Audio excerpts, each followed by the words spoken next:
It's a day where we're reminded that freedom is a journey, and though it may not always look the way we want it to, it's still a victory worth celebrating. I'm going to start by sharing something personal with you guys. Growing up here, and don't get me wrong, I love this town, wasn't exactly the easiest. Now, some of you may be able to relate, some of you may not.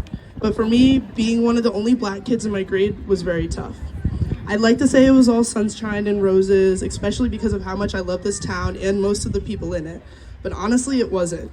Being different, especially in a place where you don't always see people who look like you, can make you feel small even when you know you're anything but. And trust me, you guys know, for everybody who knows me, I'm very not small. I'm very loud and very prominent person. Comments about my skin, my height, too tall, too loud, whatever they thought made me different. I've heard everything from you're exotic, you're too loud, to you're not like other black people I've seen. Oh God, I felt that. Oh, they don't get it. They don't understand that it's not just my appearance that makes me who I am, but my history, my culture, my family. These things were invisible to them. I used to feel like I was drowning in all that, like I was never going to be seen for who I really was. But as I've grown older and left to see new places, new people, and many new things, I've learned something powerful, that my blackness is not a flaw.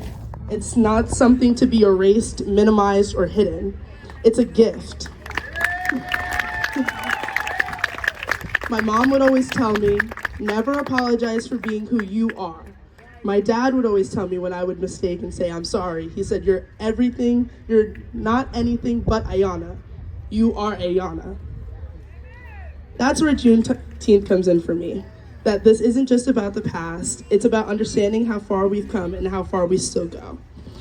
It's not today. When I made this, it was on today. But June 19th, 1865, the last day enslaved people in Texas were finally told they were free. 2.5 years after the Emancipation Proclamation was signed. Can you imagine that? The word freedom didn't reach everyone's ears at the same time, but even when they didn't know they were free, they were free. It just took a little longer for freedom to reach them. For me, Juneteenth represents the feeling of being free in a world that still tries to remind you that you are not. That's the reality we've been facing for generations. Freedom that's incomplete, that's fragmented, and that's delayed, but it's still freedom. My ancestors did not give up on that freedom, and I can't either. It's also important to recognize that even though we've made strides, the work isn't over. When I think back to my high school years, I think about how much I had to fight just to exist confidently in a space that wasn't made for me. I had to question myself and my worth and who I was. Even now, as a young woman, almost in my 20s, who's been out and found friends just like her, I'm still navigating in a world where my blackness also often feels like something I need to explain or justify. Juneteenth reminds me that this journey is bigger than me. It's bigger than any one person. It's a story of countless black women, men, and children who have endured slavery, oppression, and discrimination, yet still fought and continue to fight for a better future. So when I walk through doors of predominantly white institutions, when I get into spaces where people may be unsure of me, my skin, my hair, my blackness, I remember that I am here because my ancestors fought to make this possible. I think a lot about my younger self and how I would have handled this moment, this speech, this opportunity to speak in front of you, saying as much personal and as public as my identity. If you were to ask me 5 years ago at my first speech during the George Floyd movement back in 2020, she would have been nervous, afraid, and to be honest, she probably would have second-guessed whether her voice was worth hearing. But now, at my 19 years old, almost 20, I can confidently stand here and tell you that my voice matters. Our voice matters. As much as Juneteenth is about celebrating the past, it's about paving the way for a future. It's about acknowledging that freedom isn't a one-time event. It's a constant struggle and a continual journey and a battle for equity and justice that we can't afford to stop fighting for.